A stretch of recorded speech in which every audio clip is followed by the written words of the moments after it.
All righty. Yeah, everything's ready to roll, man. Thank you so much for joining me on the podcast, dude. I really appreciate it. Yeah, absolutely. Thanks so much for having me. Yeah, dude. So I always like to start out, just let you take a second and tell the people who you are, something unique about you that people may not know. Yeah, absolutely. So I'm Aaron. I play guitar in PlainView. Um, the rest of the guys are currently in Michigan in the studio recording some new stuff that we're going to be releasing hopefully very soon. So that's exciting. So just me today, but something interesting that people would be surprised to know about me is I live in a different state now than the rest of the guys in the band. I live in South Carolina. I moved here in February. I'm from Michigan originally. Obviously much like the rest of the guys, but they're there. I'm here. Create some unique challenges, but we work through it, man. Yeah, man. So what brought you to South Carolina? Yeah. So I grew up coming down here and like water skiing, wakeboarding on the lake, and like visiting my aunt and uncle and cousins. And it was just Heck one of those yeah. things like my whole family's from Michigan. One aunt moved, the cousins moved, and then I was like, I still shovel snow. This sucks. No, I can't do it anymore. So it was like the least emo vampire thing to do was to move to a state where it's like sunny 300 days a year.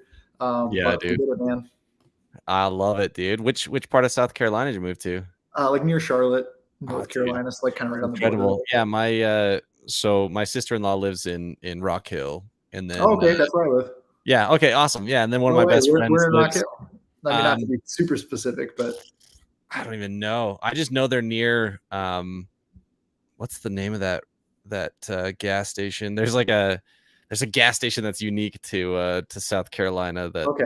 Q Uh, the something QT, Q. Yeah, QT. Yeah.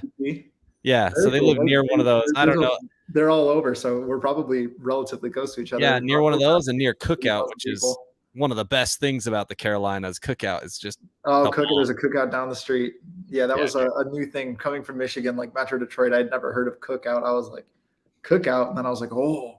Once I've had it, I was like, dang, cookout slaps. yeah, dude. One of my favorite things about that place is they freaking as many toppings in your shake as you want for no extra freaking charge. It's like Like, the Subway of milkshakes. yeah, it Like, really is, dude. I flip it, and then you've got perfect. obviously the cheer wine, which you can drink, which is amazing.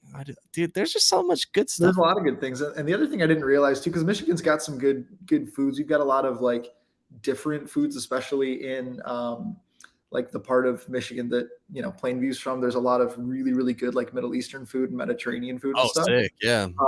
And there's really not a lot of that here, but there is a ton of barbecue, which we don't even Tons. think about getting in Michigan. I mean, there's some barbecue, but not like It's not like not here, real, man. I'm sure. But I do miss shawarma. That's like a big thing. Like Dude, when we go, shawarma's good yeah, stuff, man.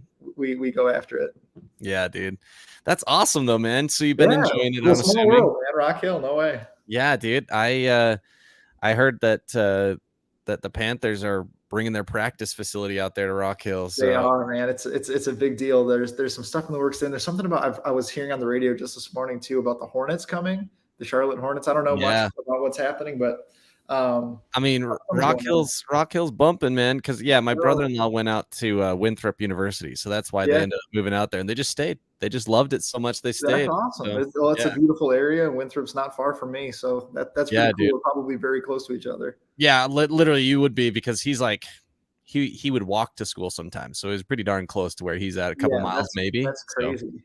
yeah, man, That's crazy. We're that's about funny. that's Yeah, 10 because minutes from me. my wife and I were looking into moving to Fort Fort Mill. Fort Mill, just right up the Yeah, road, right? Yeah, we were looking. literally just other side of the bridge from where we Yeah, live. exactly. Yeah, because one of my best friends, he lives up in North Charlotte, so he's on the North Carolina side, and so I was like, How dude, I gotta cool. get out there, man.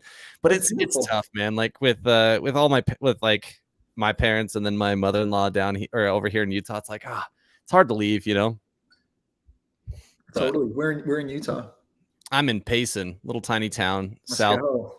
Yeah, dude, it's about as far south as you can go before you really are in the middle of nowhere, Okay. Very cool. Well, I guess I say that when a lot of people, if anyone knows Utah, there's like it's I-15 is like the one freeway that goes to the entire state, and that's Right. where all of the population is, right? So it's Sure. like you've got north, that's basically Idaho, and then you've got Salt Lake, which is where a ton of people are, and then you've got further south, which is Provo, is like the next major city, Yep. and I'm about 20-30 minutes south of Provo, and like I said, once you get The past us, last stop on the it's line. yeah, it's about 10 miles to the next stop, 15 miles, 20, and then you get past those few towns, and then you're literally just desert until you get to like Cedar City, St. George area. So There you go. That's what's up. yeah, man. Yeah, dude. Well, like I said, man, thank you so much for joining me, because I obviously been able to check out the music, and it Sure. slaps, bro. It's killer. Thank you Um, so much. so much cool stuff going on. So tell me a little bit. Obviously, you guys recently released something, right? But now you're in the studio to get some more stuff. Seems like a pretty darn consistent thing, because you got 2021, you released something, 2022, Yep. you got something. So you guys are pretty active. So tell me a little bit about the band. Just a quick backstory of how long you guys been around, how you guys got started, and then we can jump into all the dope music. Sure, sure. So PlainView started. I broke my hand and I was unable to play guitar, and I was just like, okay, this sucks. I had 3 pins in my hand, and I was Oh, just like, dang.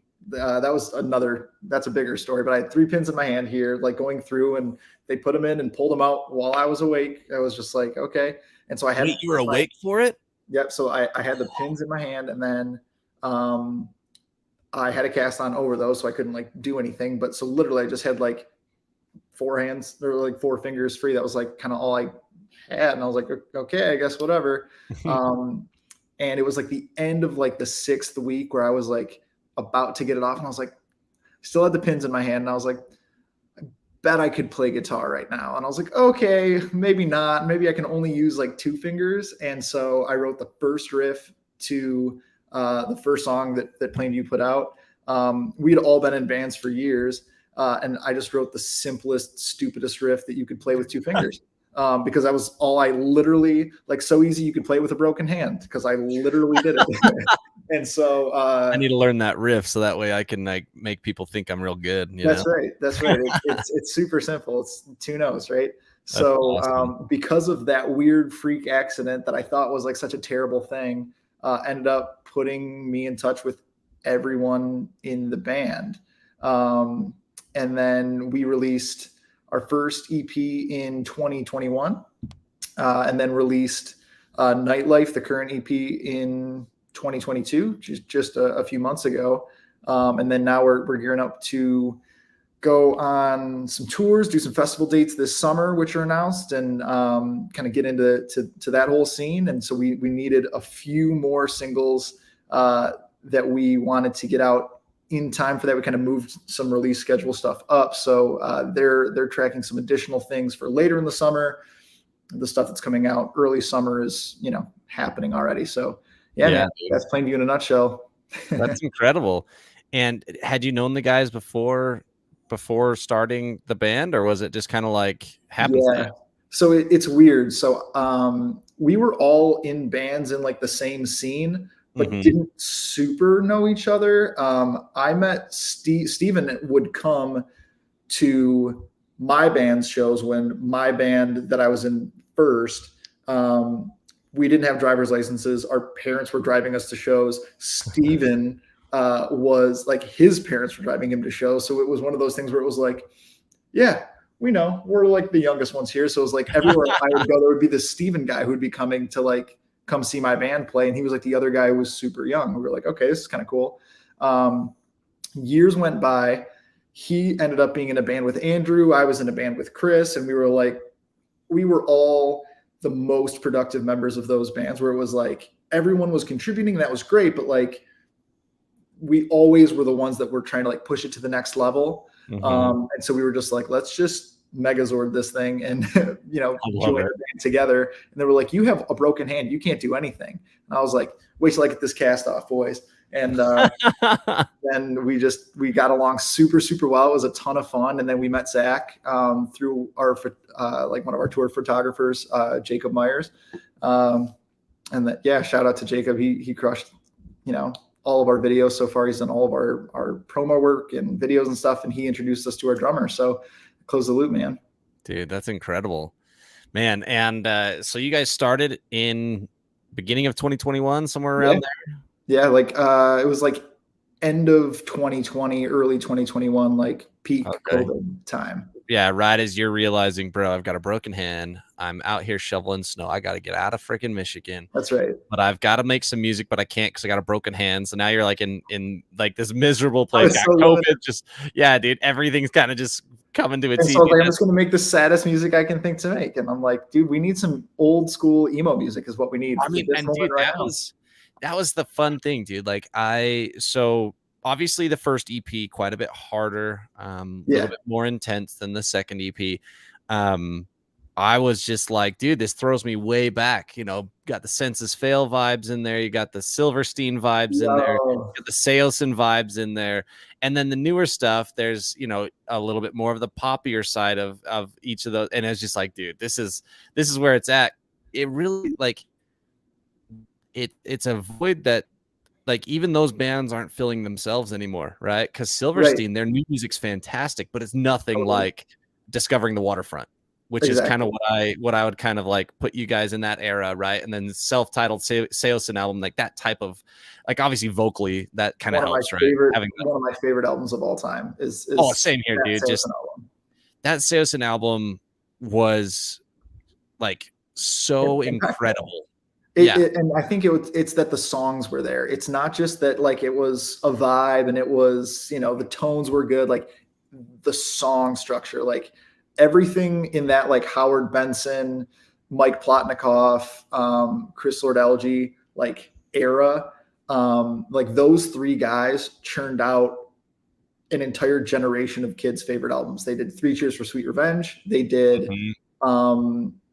The second and third Starting Line albums. They did So that is Move Along by All American All American Rejects. Rejects. Oh dang. They did the Seosin album. It's just like, it's crazy the amount Kind of. of like what Seth Henderson is doing nowadays with a lot of the pop punk bands. Exactly. And It's like having Travis Barker on a track now. It's like then that was like the combination of success. And it's like, you're so right. I love the new Silverstein stuff. I just saw them actually relatively recently with Beartooth in dude, that would be such a Indiana. heavy show. That'd be Oh, it was crazy. great. It was so fun. Yeah, it was a blast. But it was funny because like I hadn't heard a lot of the new stuff, but I knew all the old stuff. Yeah. And the new stuff, I was like, it's so different, but I So love it. different. It's totally good. But PlainView doesn't want to be that band that's like stuck in the past, but we also want to give kids an opportunity now to like feel that feeling that we all felt when we heard like Translating the Name for the first time. You know what I Mhm. mean? Like that Yeah. feeling. And there's just not a lot of bands doing it. There's a few, which I think is sweet, but it's weird. Emo's back, but in a totally different way than it was. Yeah. Yeah, So it's because interesting. it really is interesting because you're right. Like that's something I noticed obviously is you aren't stuck in the past. It's nods to the past with obviously one of the big things that always stands out is production quality has improved so much even on a lower cost production. It's It's crazy. so much more to it, so much more full, and there's a lot that I think that's why a lot of these bands that used to make that other type of music, like they've started experimenting with so much more. And so like with Silverstein's new stuff, it's much more full. There's so many more elements going on, and it obviously helps when your lead singer is also a producer Right. who just knows a bunch of different things, and I mean that's always Exactly. helpful. But yeah, like you're right, it is a different era because even the new My Chem Right. song. It's very much a completely new era of emo and like even pop Totally. punk is in a new era of pop punk and it's like it's a very different world now, but That's right. it still needs that original kind of I don't know, like there's so much heart to that music back in the day, man. Sure, sure. Well, and I appreciate that you think that PlainView can even kind of be in that conversation in any capacity. That's super cool because those are our like, God tier bands where we're like, oh my gosh. I mean, you look back at the Three Cheers era, it's like they literally nailed it, and from first to last nailed it. There's so many bands that just crushed it. And then smaller bands too. There's a band called Cauterize that was from Canada, that was just incredible. There was so many bands like that we were just like, man, even like you said, even those bands now we can't expect them to keep doing that kind of music forever. But Yeah.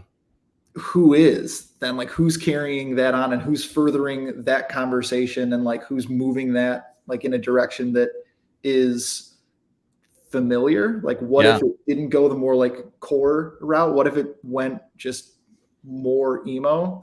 Yeah. And so we just, we think it's cool to even just, say our piece. Well, it is really cool, and it it's cool too because like one of the coolest things about having a podcast is I was actually talking to my brother-in-law about this. Like he was telling me about these different CDs and stuff, and I'm like, I haven't even been able to really focus a whole lot of my attention on the bigger bands releases because all my attention is focused around the bands that I'm having on the podcast. And so Yeah, I get to right, hear a right. bunch of new music, but it's not necessarily what's being released. Basically, the only bands that I'm keeping up on, like in the big bands, are like State Champs, their new album, Sure. and pretty much anything by Real Friends, I will drop everything and listen to. Right, exactly. Pretty much obsessed with them, but like a lot of it's focused on these smaller bands, and it's really cool because I've Cool had the problem to opportunity. have. Yeah, dude, I've had the opportunity to talk to so many bands who are filling these voids, right? Like there's this old kind of drive-through records vibe, right? Oh, nice. There's bands filling that vibe with like the Taking Back Sunday sound or like Oh, I the love that. early November type thing, Sure. And then you've got you guys now are probably the first one that I've found who's kind of filling that more melodic post-hardcore emo sound where Sure. it kind of bends multiple genres that, Right. you know what I mean? And so it is a lot of fun. And for you guys, when you first started writing music, I'm imagining it just came pretty naturally that this is the type of music we love. This is the type of music we're gonna make. Did you guys all come from the same background? Yeah, so we did. I mean, everyone's obviously got their own unique kind of twist that they brought in, Yeah. but generally, like there was a pretty common home base of like 2004 to 2010 Vans Warped Tour bands where Yeah. any of us could say damn near any of them, and we would be like, "Yep, 100%. I know exactly what you're talking about." And so, if you listen to the first EP, "Stranded in a Somber Space," I think you can tell at the time we were all listening to a lot of like Gideon, a lot of Counterparts, Hmm. but we had grown up listening to Seosin and From First to Last and stuff like that. So it's like I think you can hear that, but then we pretty quickly, like in recording that, we realized there was so much more that we could do from a melodic standpoint than we could Hmm. if it was like majority screaming, which is what the first EP really was. And I think Yeah. now we really found the sound of like, there's some songs that like screaming's in there, like Completely Lonely has, quite a bit of Yeah. screaming in it, for a band that kind of doesn't scream. But we kind of just navigated into the more, melodic based stuff. And I think now you can hear a lot more like the used MyChem kind of thing. So I Hmm. think it's cool. Yeah, and definitely like I definitely caught the My Chemical Romance vibes. I guess I brought up Census Fail because they did a lot of that, like Totally. very little screaming, but they brought in a lot of the heavy, chunky guitars. Sure. Um, and it is really cool what you guys are doing Well, thank you. to bring that music to bring it back. And when you guys were recording, writing, and recording the first EP, where like what motivated you to change from that harder, because obviously you said well, we feel this, we feel that there's a void here in the melodic side, but how did you guys decide to say, all right, let's kind of shift gears? We're really early on because that sophomore album or EP is always kind of a scary one anyway, right? It's like Sure. Yeah, totally. Totally. starting to grow, starting to get some fans, starting to get some traction. Now it's like, we're actually going to kind of shift gears on you guys, right? Yeah, exactly. So for us, we like the fans and the support has been crazy from the first EP to the second one. I mean, the first EP we put it out, and we were like, hope people like it, and like it did pretty well. And we were like, oh, okay, that's cool. And so then we were like a little bit nervous when it came to working on Nightlife and everything. We had signed with new management, and there was just a lot of like new things happening with PlainView. We were like, we kind of aren't screaming as much. I wonder how people are going to like this. And Yeah. the response has been incredible. I don't think, you know, I don't think it was as divisive as we thought it might have been. You know what I mean? That's cool. But the shift for us really just came from feeling like there was, I think we just were writing songs where we were trying to force screaming into them. And we were like, this is stupid. Like, why are we going to scream just to say we are? We're not serving the song.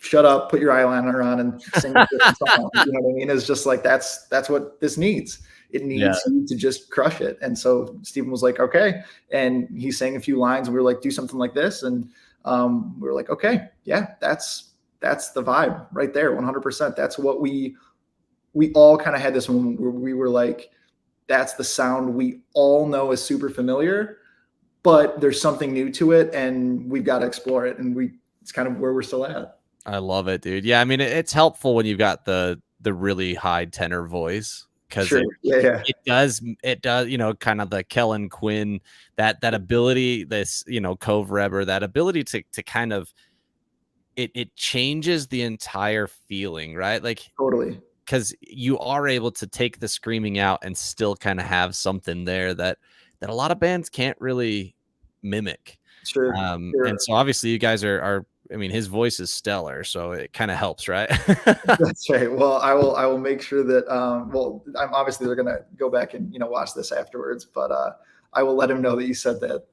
Yeah. I mean, like I said, when I listened through everything, just, it is funny because, in the second one, it did feel a lot more natural. The flow and the, cause even like, if you listen to all the backing, what you did on guitars, what the drums were doing, what the bass was doing, everything is very similar between the two EPs. They have a very similar vibe, but it did feel on that first EP, I did feel kind of caught off guard when I heard as much screaming as I did. I was like, it's great, but this second EP definitely just is like, it's like counterparts layered over Seosin. Yeah, exactly. It's just like this weird mix where we wanted something that felt, for people like us that grew up on, you know, the kind of mall screamo, emo, post-hardcore bands like we did. We wanted something that felt very familiar without feeling stale. You know, it's just like, okay, cool. Like, no one wants to see a My Chem cover band. Like, that's cool. I mean, maybe I do, but like, I don't want to be in that band. You know what I mean? Like, but so now that My Chem is back, something that was new but familiar. Yeah, exactly. Yeah, I mean, I'll just reiterate again, you guys definitely knocked that out of the park, and obviously, you know, like, pretty dope that you were able to be a part of a My Chem romance. I pinch myself every day. Are you kidding me? With like the announcements of these festivals, and you know, the tours are already selling really well, and it's just, you know, we're excited. Dude, that's so incredible. And you obviously said you've been doing music for, I don't know, since you were really young, before you had your driver's license. Some of us, you know, got our license at 16, some at 17. So I don't know, maybe that's where you were at. But when did you realize being a musician was in your future? So I always wanted to be a musician before I could play guitar. I started learning guitar at 13. And then I was in my first, I picked it up relatively quickly, and I was in like my first band at like 14, and we were playing shows by the time I was 15. And then we did that from like 15 till I started college. So till I was like 18, basically. And so that band did, you know, pretty well. We played a few of like the local Detroit Warped Tour dates and stuff. Sick. A few years in a row, we had a song for like the Detroit Red Wings for a minute. It was like weirdly like high profile for a bunch of teenagers that didn't have a clue what they were doing. You know what I mean? That's incredible. And so like I got just enough taste of it where I was like, yeah, I could do this for the rest of my life. But of course I went and I did get my bachelor's degree and my master's degree and stuff. And music was just kind of a gap. Like I always was playing for myself, and I was in other bands and things just kind of for fun, but I wasn't sure that music as a career would ever be a thing for me again. Then I broke my hand, and then it just was like, okay, all of a sudden this fun project band became too fun to not do. And then all of a sudden people started being like, hey, can you come play? Like, you guys are sweet. And all of a sudden people started reaching out to us, and all of a sudden we were like a real band, and we were like, what happened to this like black Like, I don't know, but it's cool and we're just riding it. That's incredible. And how random that a broken hand leads you to pick up a guitar again. You want Right. to hear something even weirder? Andrew, our bassist, had a signed poster from coming to see my band play. He and I had met at some point. I signed a poster for him. No way. Had no idea. And he didn't tell me this until like years, That wasn't weird. Yeah. For 2 years, but I've known Andrew for a little longer than that. But after like PlainView was kind of going, he was like, dude, did you know I have a signed poster from you? Like we met at some point. And then also he worked at the movie theater and I was there and he like, gave me my ticket or poured my beer or whatever as the bartender. Like we had a weird interaction like that before where we had crossed paths weirdly and had no idea. Dude, that's so funny. Super weird. Yeah, super weird. What was that band that you were in before? It was called Gone by Sunset. Okay, sweet, man. If you want to hear, whiny 15-year-old me, doing stuff.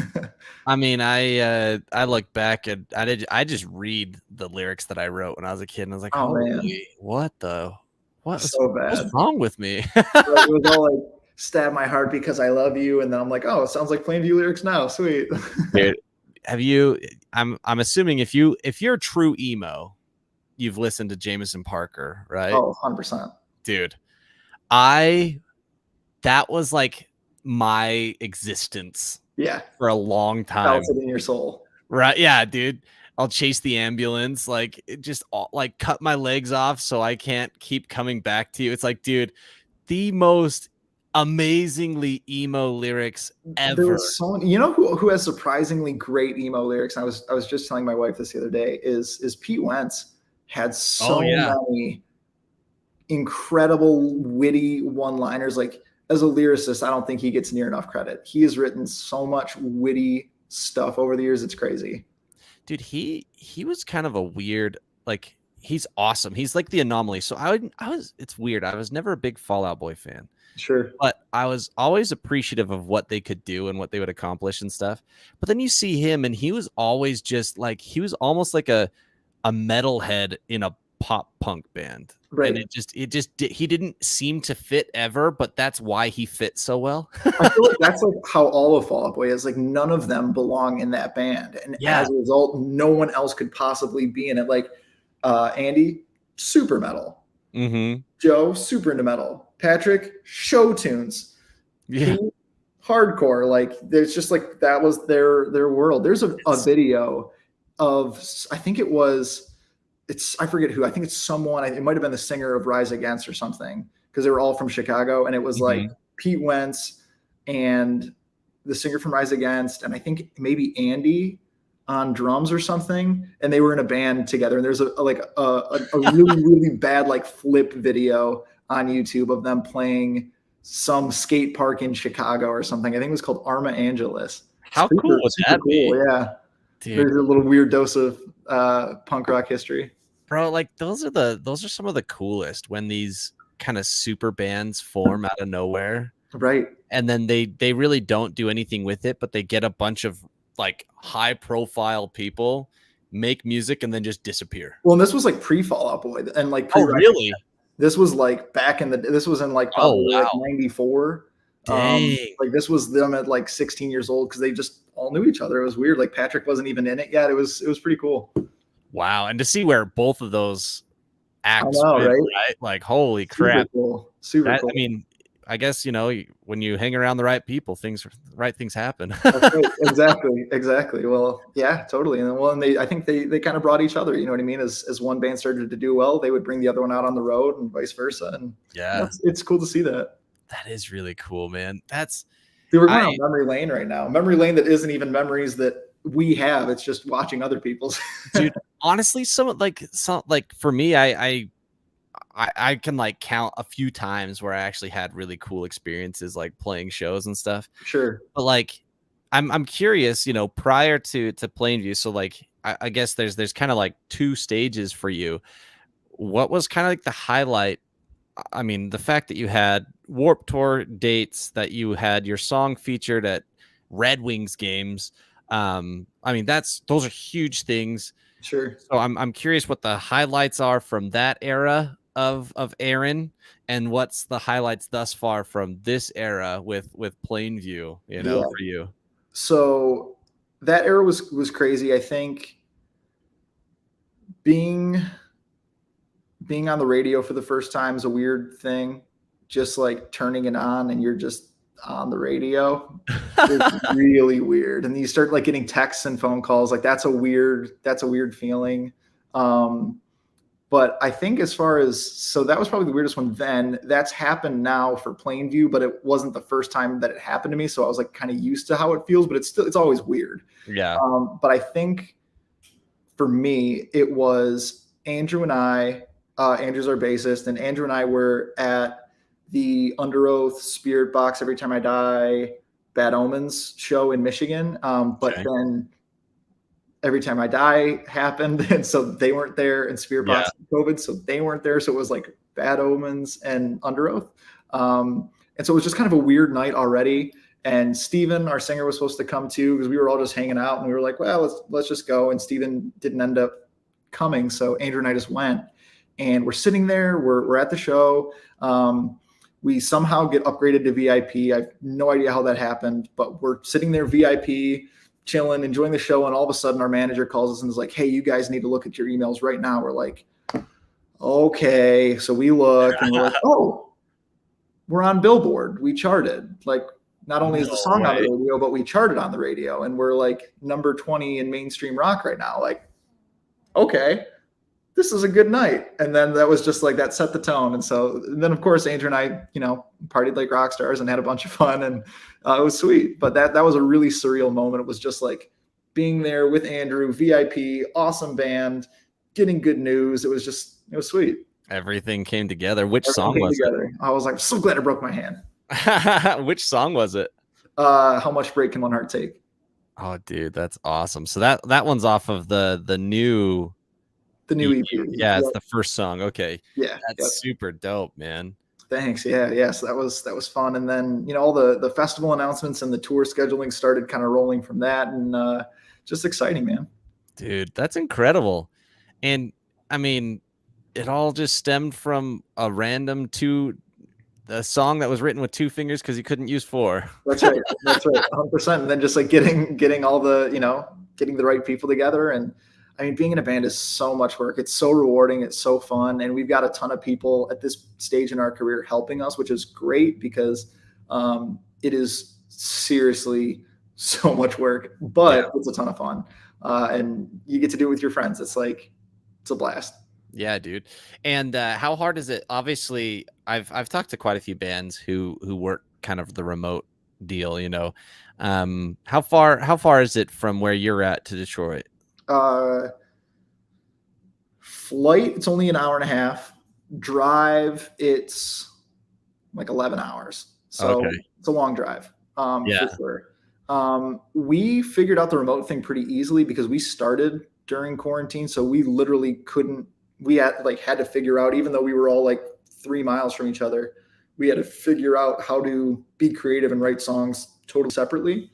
And that's pretty much still how we write songs. Like, we don't get together in a room and jam. Like, I mean, we jam ideas, but it's like in front of the computer after we've already got something for the most part. Yeah. It's one of us starts, demos out pretty much the structure of the song, sends it off, and we just, everyone adds their part into it. And it's pretty rare that someone comes back and is like, hey, I want you to change your part. Everyone's like, oh, I love what you just added. That's sweet. And then they're like, cool, that gave me an idea. Now I know what I'm going to do. And then we just, all of a sudden at the end, we have a song, we go to the studio, we bang out, however many we've got. We work with Mike Martinson from Boys of Fall. He does all of our stuff. He did the last, both EPs. Super good. And he's got a really good ear for melody. And so he really helps just take the songs from being like 85% there to like really, banging on all cylinders. And that's the process. Boys of Fall, what a stellar band that is. They're so cool. I'm glad you're familiar with them. They are super, super cool. Oh, frick, dude. Like, their newest, his last year they released something, I think. Distance. Yeah. Incredible.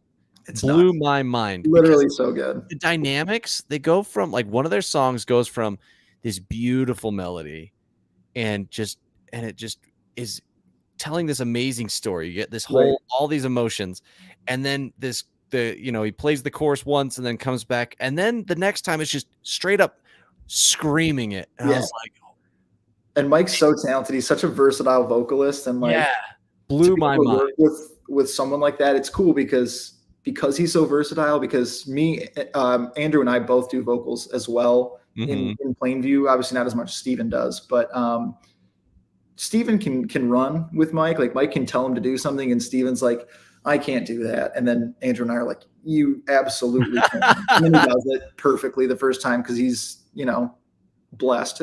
And then Mike's like, okay, cool. Now I want you guys to try this. And we're like, all right, now here's where you're wrong, Mike. And then sure enough, we get in there, and after a few times, we're like, oh, actually, we can't do that. So he really pushes us like that, which is nice. That's incredible, man. Yeah, Yeah, I mean, that probably helps so much. I've talked so much to people in terms of what the producer can and typically does add to a band is it's huge. the wrong one will ruin you, and the right one will make you. Did you If you've got it. You said he worked with you on both EPs? He did, yeah. Okay. That's nice too, because as they, I feel like having that track record where they can kind of see that progress and see that journey, Yeah, they're able to kind of take you further along on that journey, right? totally. Kind of like, And he already kind of understood the vision of what we wanted, but also what we wanted different from the first EP. mm-hmm. So because he was really open to like new ideas and changing things and kind of creating a little bit more of a poppy sound without it feeling like a different band. You know what I mean? We Yeah. wanted it to very much feel like PlainView because the first EP did do really well. We were really like conscious of making it feel kind of cohesive, and so Mike was really good about working with us, through that and keeping that vision. Yeah, I'll bet that's why it did turn out so cohesive. Because, like I said, between the two, it's very clearly the same band. It's like Sure. there's no doubt that it's still you guys, right? Right. It was just I could tell that there was much more emphasis on the melodies, much more Totally. emphasis on the cleans, right? Which I loved. I prefer that because that's kind of where that's where my listening style goes. But that's 100%. not everybody's. But like, yeah, so Totally. that's incredible, man. I think part of us too felt like we'll never be as heavy as the heaviest band, but so what can we do to stand out? It wasn't necessarily like what can we do, but it was just like we aren't going to add anything super new Yeah. with as far as like heavy things go. You know what I mean? Like we're not going to out scream Will Ramos. We're not going to do that. I mean, what can we add? And we were like, the songs, man, that's where it's at. We can write solid songs and just, bring that back. That's what we can do. And Yeah. so we're like, the key to that is, people listen to the vocals first. And Steven, that we were super lucky that we had a screamer who can sing arguably better than he can scream. And we were like, why are we not singing right now? You sound good. And the first time I heard Steven sing, I literally sat there and I was like, I looked at Andrew and I was like, you realize he sounds just like Cove from Seosin. Yeah. Like, oh my God, you kind of do. And we were like, okay, well now you have to sing. I mean, there's just no option. Yeah. I mean, those high tenor vocals, man, they're just like, that's crazy. They're so cool. And it comes out of such a small human too. You know what I mean? Like the biggest, most powerful voice out of the tiniest people. Yeah, dude. I am curious. What's your favorite song off the new EP? That's a great question. Favorite song to listen to or favorite song to play live? I didn't think. I was just thinking your favorite one, like the one that you would say is your go-to. Okay. I guess that may be different in different scenarios. So sure. Yeah, give me in both. general, then I will say in general, I think my favorite song on it is probably Somehow, simply because that song for me feels like home base for new PlainView. It's got a little screaming. It's got, you know, melodies that I think are really interesting. Mm-hmm. I'm really happy with how like all the guitar parts came out and just how like the structure of the song fleshed out. So I'm really, really happy with, I mean, all of them, but I think Yeah. somehow it just feels like home base. Yeah, it kind of felt like the bridge between the two albums for me. Right. Exactly. Exactly. So I really like Somehow. Do you have a favorite? I really enjoy let's see. Um let's see. Is it Feed From You? Mm-hmm. Yeah, that one I really dig. I think I think I'm a little biased though, Okay. because the first chorus, the intro to first chorus is very much Seosin. There was like this, Sure. the drums and everything. And then you guys, it was basically like, oh, this feels really familiar. And then you took it in a completely different direction. And I was like, I love it.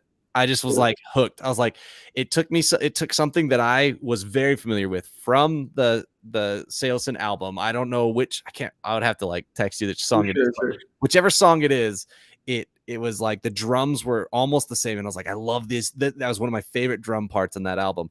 And so you That's guys cool. did that. And then completely took it in a different direction and just blew my mind. I was I like, I love love that. That's so cool. That's a very unique response. I've not heard that one. So that's really cool. yeah, because I don't know. When I first heard that song, I was like, "Oh, this is really familiar to me." And then I realized, like, "Oh, that's why it's so familiar." Right. That's awesome. Well, sweet. That's super cool. I think you'll definitely like the new stuff. It's definitely it's not. I don't want to say too much, but it's not going too poppy. I'll say that. I love it, dude.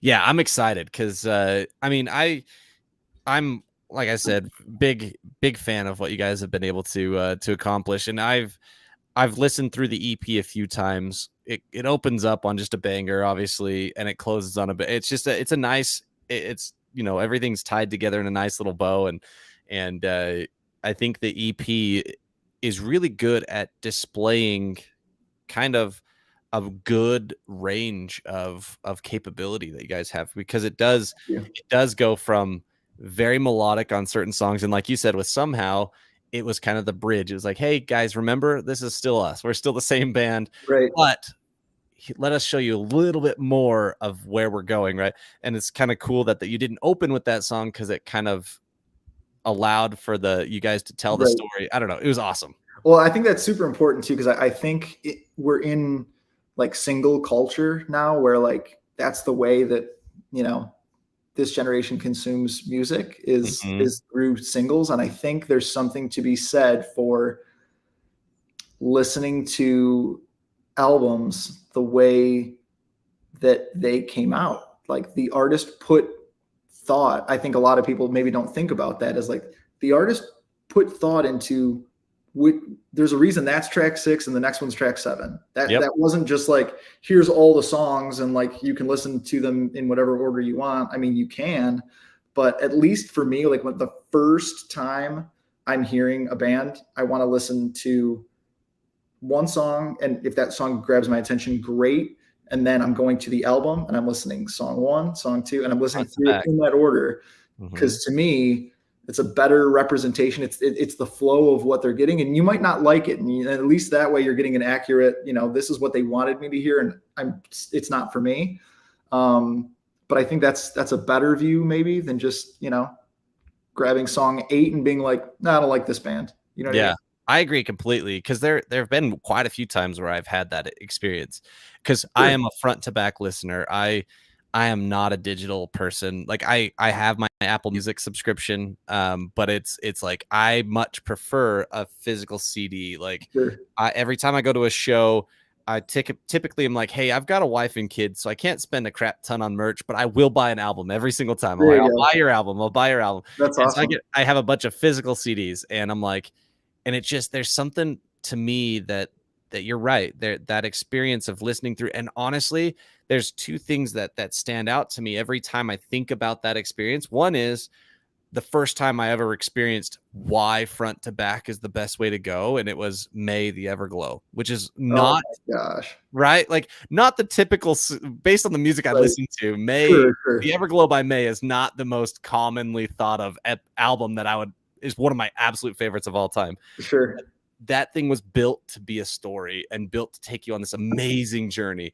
And I learned, I was like, there's so much thought that goes into this. And then I learned the same thing with Before Everything and After by MXPX. And I was like, hey, this one takes you on a journey too. And it's like, right. I was just blown away. I was floored. And then the last thing that stands out, like the other thing that stands out is I loved those hidden tracks where it was like, you're listening front to back. And like, this album is incredible. And then you're like, wait, it's still going. So you fast forward until you can find that hidden track that's a gem, usually just like an incredible song, blows your mind. So that's kind of like, I am on board with you though, man. Like that, there's something magical about that journey that these, because it is art, right? I think everything is art, right? The totally album cover is telling a story, the order of the songs is telling a story, and then the songs individually are telling their own story. But there's kind of like that overarching they've got to feel they're chapters, right? So they've got to feel cohesive and in the same world. Otherwise, it takes you out of it. You know what I mean?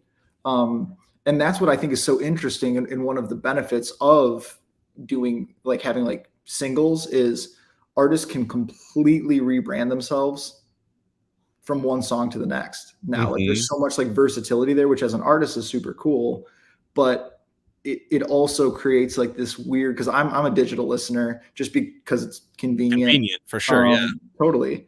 But I think it's one of those things too, like you kind of lose a sense as a listener of ownership over the music when you feel like you aren't, like there's not a physical thing. Like there's something very powerful about saying, you know, No Pads, No Helmets, Just Balls by Simple Plan. That's the first album I ever bought with my money, that, you know, my birthday money or whatever. And my mom took me to Target because I was begging her that this is what I want. And I got that in a Good Charlotte CD, Young and Hopeless. I mean, incredible. Those two albums are like super good, right? Years, man. and I will never tell you the first song that I bought on my iPod, because I don't remember, because it's not, there was nothing tangible there. I didn't feel a sense of ownership. I didn't feel a sense of, I spent my money on this thing. This is a band that I am invested in and I own a part of. You know what I mean? Yeah. If you just check a band out on Spotify, it's like, you're not tied to that band in any way. You're witnessing someone else's world. And so I think it creates a unique, you know, problem for artists to solve in a digital age. How do you make people who don't feel like kind of part of your thing feel like they're welcome and give them something interesting to hold on to? I think that's an interesting, you know, problem that artists today face. Oh, I agree completely. And I'm like everything you just said, I agree with, because like, I also remember when you'd open up that insert and you'd read the lyrics. Oh my God. And there's little additional pictures in there that just build the world, that build the vibe. Totally. Yeah. Like, I mean, Simple Plan's a great example where they did like so many photo shoots for each of their albums. Oh my gosh. And crazy. you go in there and you look and you're like, you know, their Naked Beach Boys one is hilarious. And I don't know if you remember any of the pictures, but like they had the surfboard in front of them and they're all standing as like Beach Boys. And it's just like, they had like 10 or 15 pictures like that. And I was just like, this is why I love physical albums. There's just, you get this experience that you just can't get elsewhere. And I think that's why you it out and you put it on your wall or whatever, you know, along with, you know, however many other pictures that you just thought were cool. You know, there's a sense of ownership that happens there. So it's like, how can we get that? How can we create that now? And, you know, I think there's a lot of artists that are doing it well. But, you know, how do you make it more than just music? Yeah. I think Apple Music is doing a little bit with, obviously they've got like I guess Spotify does it now as well, where the lyrics can go along with the song, almost like karaoke style. Yeah. And then they've started doing live album art, which is really cool, where like it's an interactive album art. So you kind of like, when you pull open the album, it's more than just a static image, right? Things like that. But it's still just not quite there for me. Sure. But it is how I listen, like you said, right? It's like, I mean, I'm not gonna take a freaking Discman to the gym, right? I'm exactly. not gonna do it. Right. Exactly. Right. But yeah, dude. I mean, what are you guys doing to kind of bridge that?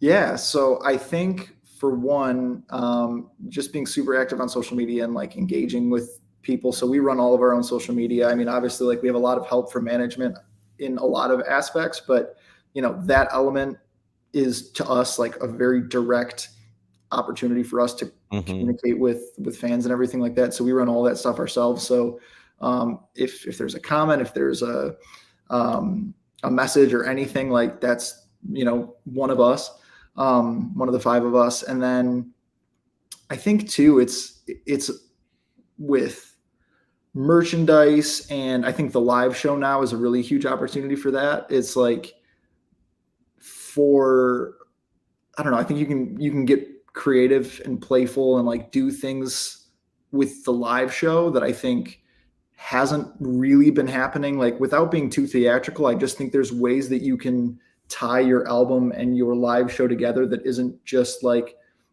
I'm seeing five guys standing on stage playing music that sounds just like the record. Like that's not super compelling. You know what I Yeah. mean? So I think it's about like creating a live experience that feels, you know, familiar when you're listening, to the record, but then there's got to be something unique to that live experience that you can't get from listening to the album. You know what I mean? Yeah. And so I think it's like offering little experiences and like little moments like that in the set that are really powerful for people. Who are some of like the bands that you consider do it like who do that well that have kind of like Ooh, inspired you guys? that's a good question. So I think, not to go back to them all the time, but I think MyChem did a really good job of it. I think here's a perfect one of a modern band. I think Ice Nine Kills crushes Oh my that. gosh, they're incredible at doing that. Right. Not my type of music, but holy crap. Right, like that's one of the things that got me into them was so I knew like the greatest story ever told and all that from back in the day, like the original version with I forget what the name of the album is, but with the Red Skull thing, the Mhm. old one before Safe is Just a Shadow. And then I listened to Safe is Just a Shadow, and then I kind of like forgot about Ice Nine Kills, and I was like, okay, whatever. But I've always been a big horror movie fan, and Andrew Mhm. was telling me about Ice Nine Kills and Silver Scream had just come out, and they're doing this horror thing, and I was like, okay, that's kind of cool. I'll check it out. At first, the music I was like, it's pretty good, but it was feeling like there was something bigger. There was the music videos that all connected. There was a story there. Like there was a thing that kept you in it. And the more I got into that, the more I started really listening to the songs. And I was like, man, these are great songs. And then Silver Scream 2 came out and they crushed that. Right. And then with the live set, all the set changes and all the costume changes, and it just feels like there's this larger than life thing, or the Black Parade is dead, coming out on the gurney, and like all that stuff is just Yeah. super cool. Or there's this guy screaming, Jay Hawkins. He did, I Put a Spell on You back in the day. Okay, yeah. Um, he comes out on like a talk show in like a coffin. Um, it's just like all these little things with like a voodoo staff and stuff. It's just like it's just over the top. But as soon as you looked at him, you're like, please sound the way you're about to sound. Like, I Yeah. hope that that's how you sound. And sure enough, he comes out and he crushes it. And you're like, this is exactly the world I wanted to live in for the next 3 minutes. You know what I Yeah. mean? It's like, it's awesome. That's so cool. Yeah, dude. I mean, there's something really compelling about those bands that kind of take you on those journeys, That's right. and you that is a very unique experience, and that's really cool. Like I would love to see a live show of your guys just to like kind of see what you guys are doing, and obviously like the cool thing is every one of these bands were doing the same thing even when they had low budget. So they figured out Exactly. a way to still incorporate it. And then obviously as it gets bigger and bigger, you get My Chemical Romance, who ends up just like the top of a skyscraper playing this Right. incredible Oh like my Black gosh. Parade. Like, what the freak is happening? And you're just Right. like such a cool experience. You're like, dang, I mean, Totally. the fact is they would have done something dope either way, but the more money, they just make the experience better for their fans, which I'm a big fan of that, where they kind of reinvest in making the experience better for their fans. And that's Totally. 100%. I think that's you're spot on. That's I think exactly what it's about. It's like the idea is a good idea regardless of the scale. You know what I Mm-hmm. mean? Like if a band, I don't think a band needs all of the things we're talking about to be successful. I don't think you need that stuff. No. I think it's cool. I think it can help, but if you see, you know, a group on stage just crushing it, I think there's a difference between seeing 4 or 5 people who are just up there playing music and having a great time, and there's a difference between 4 or 5 people who are up there telling a story to you for the next 30 minutes and like bringing you into Mm. some sort of world. I think that's so much more captivating and it's fun. You know what I mean? Yeah, I saw Coheed and Cambria for the first time Oh, perfect live. example. That's a Yeah, perfect example. last summer, and I was just like, what the? And then like my best friend, one of my best friends, he's telling me, he's like, oh yeah, dude, they've got comics, they've got this and that. I was like, they've got an entire world, almost like Right. freaking Lord of the Rings. They've got this entire Right. world that they've created with all this stuff, and all the songs tie into it. And I was just Right. blown away. I had And the no music idea. totally stands like if you don't want to consume any of that stuff, you don't have to. Like the It's still, music is yeah. good enough on its own to just for Coheed and Cambria to just be a band. Mm-hmm. It's good Yeah. enough. So But good. if you want more as a fan, that's there for you. And I think having that option is super rewarding for Absolutely. fans. Yeah, dude. Man, I love it, dude. I could nerd out about this type of stuff all the 100%. time. But 100%. before we call it quits, I always love to end with just a few random questions. Do you still have a couple minutes? Yeah, yeah. Please let me grab. Can I pull my Chihuahua in here? He's Absolutely. looking at me like, why am I not allowed on the couch right now? I'm like, Totally, dude. Yeah. Invite him in. here's Diesel. What's up, Diesel? Whoa. Reminds me of one of my buddy's dogs when we were younger. I don't remember what the dog's name was. I just remember every time one of our friends would show up, the dog would hump that one person's leg. It was Right. just They're like, dude, it was always why? the same person every single time. And the dog looked similar to Diesel. That's why. That's so funny. All right, man. So Let's go. this first question here is because I'm a sugarholic and I eat way too much candy. So I'm always curious, what's your favorite candy and or dessert? Ooh. Candy. It's got to be a chocolate of some kind. Okay. Um, what brings me unparalleled bliss from a candy bar? Let me think. There's so many good options. I love Um, the word choice though. when you are hungry, truly, nothing's like not to be Oh like boy, you're deep giving or into the branding, commercial. but nothing satisfies more than a Snickers. Dude, I love 100% Snickers. it's a Have Snickers. you had Yeah. the Snickers ice cream bar? Oh, Dude, that one right there well, is not game only have I changer. had the Snickers ice cream bar, I go to I have Costco had and buy the many whole a box. Snickers ice cream bar. Yeah, they I am single-handedly keeping the Snickers ice cream game afloat. Dude, I love Snickers, but man, that ice cream bar is on a whole other level. Oh, it's so It's good. so What is incredible. your sweet pick? Oh, dude, it changes so often, but I recently discovered um I think it's the brand is Albanese, Albinese. Okay. They do gummy worms and gummy bears. Oh, One of the bands on the podcast, they told me about it and I just forgot about it. But then the other week I went and got some gummy worm. Oh my gosh, dude, some of the best gummy worms I've ever had. Incredible. it's incredible. Yeah, They're 100%. in the they're Love in the sour white cream. bag. There's a big white bag that you can find at like Walmart or Costco or whatever, dude. That's what's Love up. it. Yeah, There you yeah. go. Definitely like they were just such good flavors. So it's kind of like that right now is my top, but who knows, it'll change eventually. Love it. All right, dude. So you obviously said you're a big horror buff, but Yeah. this next one, if you can't come up with your top one, Okay. I'll let you do your top three, but your favorite movie. Ooh. Yeah, favorite like one single movie is so hard. I am gonna go three. Um, Donnie Darko. Okay. Um, I know after this, I'm gonna be like, oh, I should have said that because Yeah. I can't think of any right now. If I had to pick a horror movie that like sums up like the type of horror that I'm interested in, I mean, like there's all kinds of different horror movies I like, but there's a horror movie called Good Night Mommy.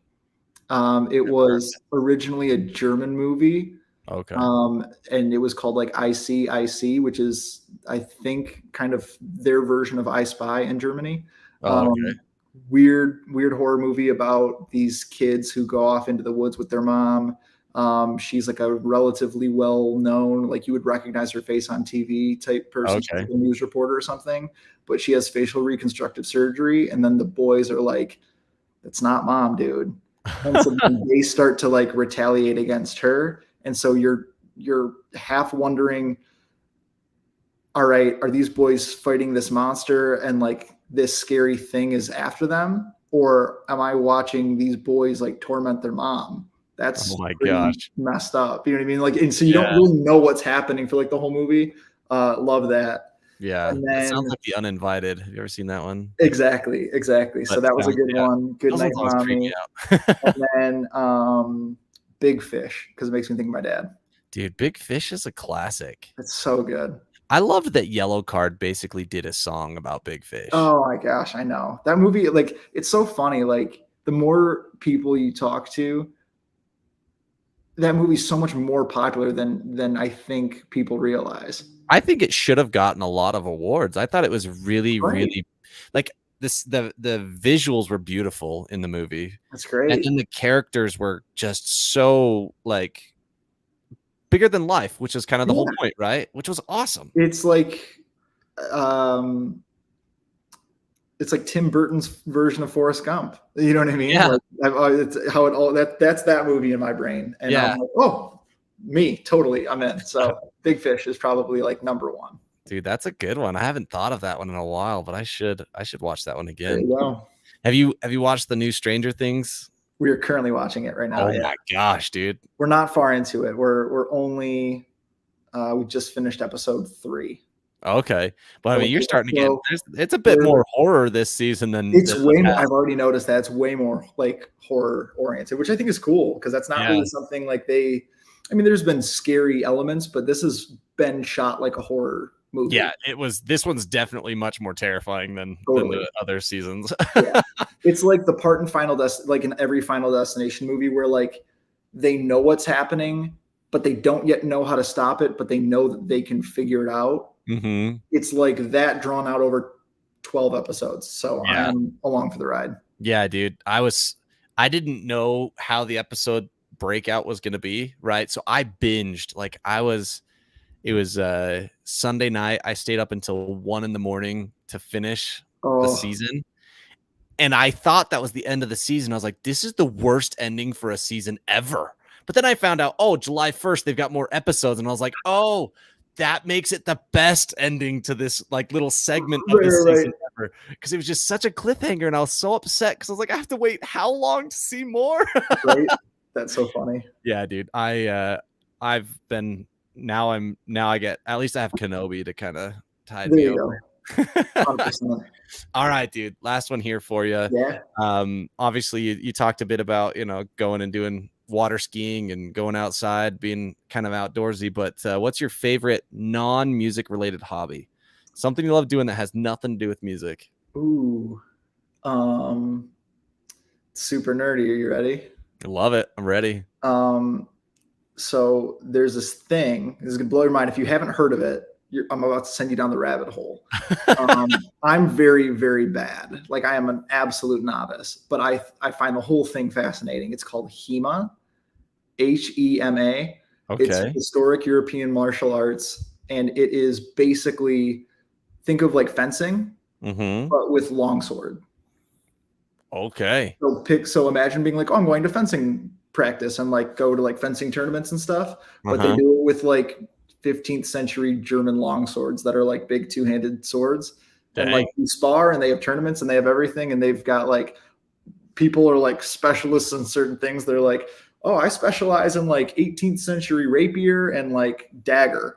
And they're Wow. like, that's what I'm like really good at fighting with. And so it's just like, that's sweet. I shoot archery. That's a lot of fun. That's I cool. like playing with swords, dude. Yeah, I mean, that's awesome. I mean, it's basically like you're playing Lost Souls in real life. 100%. 100%. I was like, you know what? I play Dungeons and Dragons and I watched Lord of the Rings growing up. I'm like, this is just the logical next step in I my mean, I've gotta in invest the in it. roses. Dude, that's awesome. How long you been doing that for? About a year, not long. Okay. It was kind of a COVID hobby. You know what it was is I stumbled upon a video and it was literally just like a HEMA tournament. And so it just looked like fencing, but I was just like, these guys are hitting each other with swords, like, and they're like actually Real fighting. swords? I'm like, this is sweet. Like, That's I want awesome. to do that. And so I was like, how do I do it? And it turned out there was like a place that was doing classes like an hour from me. I was like, I'll do it. I'll go. So then I went and I bought all the gear, and then it was really fun. That's incredible. Just as long as it's not LARPing, you're good, man. That's Like, right, 100%. There's a fine line between HEMA and LARPing. 100%. I mean, dude, I when I ran track in high school, we would go. There was this big field we'd go and do like these ladder drills back and forth or whatever. Sure. And there was a big group of kids who would LARP out there, and it was like, dude, like you just literally put a pool noodle on a stick and duct taped it. I mean, like Dungeons and Dragons look silly, but I like doing that. I don't know. I guess I wouldn't knock it till I try it, but that's true. I guess. I mean, whatever scratches the itch. Yeah, maybe I'm just a closed-minded. I gotta be more open-minded. Hey, you know what? Maybe they'll challenge us to a duel and we'll fight it out. Dude, I did. I don't know if you watched Hawkeye, but I did watch Hawkeye. I did watch it, and there was some LARPers in there, and it was pretty funny. I was there like, you go. they made him human. They made him human. It was good. What was the big one? Role Models. Oh, I never saw that one. Oh, it was so good. Yeah.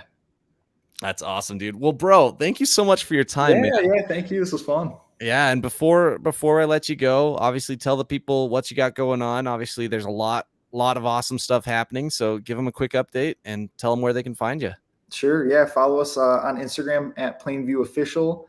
Tour kicks off July 8th, the Can't Fake Heartbreak Tour with Nearly Spent. If you're in the Midwest, Michigan, Ohio, Indiana area, check out between July 8th through July 17th. Kind of starting in Michigan and then ending in Ohio, where we're playing Incarceration Fest, where they filmed Shawshank Redemption. Actually, it's an abandoned prison, sick. Big rock and tattoo festival. And then in September, we'll be playing Blue Ridge Rock Festival down in Virginia. So if you are in that neck of the woods or going to that festival, we will be there hanging out. We'll be playing Thursday, September 8th there. More songs along the way, and just stay tuned to PlainView Official on Instagram, and we'll be hanging out. Love it, dude. Man, major props. Keep killing it. I absolutely love the music. This was fun. I really enjoyed it. Dude, I'm glad, man. And we'll let when more music comes, we'll have to talk again. yeah, totally. Yeah, let's keep in touch and set up another one. Heck yeah, dude. Have a killer night. Awesome. Yeah, you as well. Thanks so much. Right. Peace out. See ya. Man, what a cool dude. What a cool interview. That was awesome. Hopefully you guys enjoyed. If you haven't yet, go check out PlainView. Awesome music. Love their new EP. So obviously I talked quite a bit about it. Go check it out. And we'll also be catching you tomorrow when we talk to Seneca Burns. So yeah, look forward to it. Deuces.